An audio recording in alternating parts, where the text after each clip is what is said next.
So we first heard about inspection of micro LEDs, and then about the production of the LEDs on the AP wafer. And now we're going to hear a bit about how to handle these LEDs and what kind of role lasers make in this industry. So Oliver, you have the floor. Thank you. Yeah, so I'm focusing on the laser solutions for displays or display manufacturing now, next, and beyond. So I'm not only focusing on micro LED today, but we want to give a little bit of broader overview. Yeah, so this is where we well, the application we are looking in today and tomorrow. So yeah, maybe as known from Coherent, we are mainly working with our equipment to make smartphone displays today, a little bit watch, yes, OLED displays, and yeah, the tablet laptop, what we call IT panel Gen 8 systems.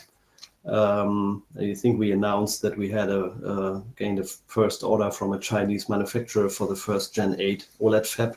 And these days we are shipping the first equipment to our customer. So this is all OLED, and then yeah, we try to broaden our portfolio and looking into other application. And then you see on the right and on the left there is micro LED named, and this is what we are also looking into, because here there are a couple of laser processes which are very beneficial for getting costs down. So that's it for the OLED. We in looking into the process chain, I don't want to stress it out too much, but all the colored, not gray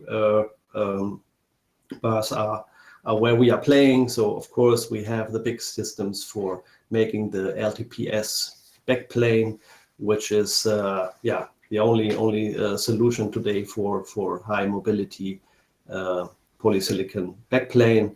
For flexible, we do the laser liftoff to peel off the entire display, and then it needs to be cut into cells first, and later on we do the final flex shape. And also some glass cutting activities are coming more and more when we talk about the new type of hybrid OLED. So that said, we grew with our customers and the fabs. So we started as a very small generation 4.5 annealing, and this is already for decades now. So today we are focusing or looking into expansion or filling up the fabs for Gen 6, and now starting to ship first systems into Gen 8 yeah, OLED display fabs. So this is de facto the standard process of record, our LTPS annealing.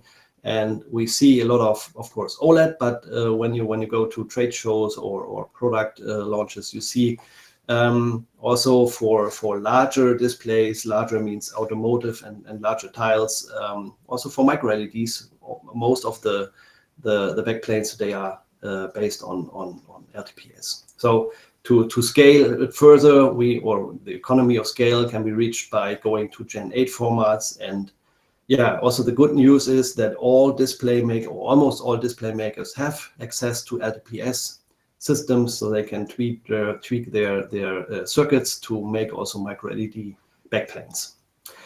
So we introduced a new type of system. So we're listening to customers, and they asked also for not only capex, also for cost of operation, so COOs. And now we have two solutions available, and the customers can choose. So what we have is our new DPSS-based laser, while we still offer our Excimer-based system, which is 200 times proven, and this is the use in industry in all display fabs today. But now the same performance can be reached by the DPSS laser. This is the same energy, the same power and repetition rate. It's only slightly different in wavelengths, from 308 Excimer to 355 for a DPSS laser. So this is also, yeah, the DPSS is known for, let's say, less maintenance, and new Gen 8 fabs are more automated than the Gen 6 fabs. So this is also addressing the customer needs. Yeah, after annealing, we need to cut. And here you see the CO2 lasers we are using. They are pulsed. And this is the